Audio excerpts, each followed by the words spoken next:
Hello నమస్తే, welcome to my channel Mahender Patel numerology. నేను మీ CH Mahender Patel.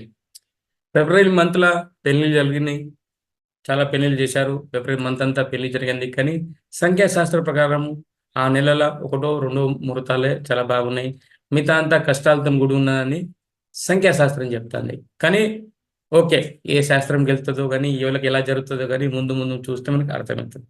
కానీ ఇవాళ నేను స్పెషల్గా మీ గురించి చాలామంది అడిగినప్పుడు ఫిబ్రవరి మంత్లో పెళ్లి జరిగితే ఏం జరుగుతుంది, ఒక్కొక్క డేట్కి అంటే 9 రోజులు చెప్తే సరిపోతుంది, 1 to 9 వరకు. దాని తర్వాత మీకు అంతా 30 వరకు అర్థమైపోతుంది. ఎందుకంటే అన్నీ సమానమే. 1 to 9 వరకు చెప్తేనే టోటల్ 30 రోజుల గురించి అర్థమవుతుంది. ఎందుకంటే 9 రోజుల ముహూర్తం చెప్తేనే 30 రోజుల ముహూర్తం గురించి అర్థమైపోతుంది. ఫిబ్రవరి మంత్లో ముహూర్తాలు ఎలా ఉన్నదో చూస్తాం. ఎంతో కష్టపడతారండి. ఒక అమ్మాయికి ఒక అబ్బాయికి పెళ్లి చేసుకోవడానికి 2 ఫ్యామిలీ చాలా కష్టపడుతుంది. కానీ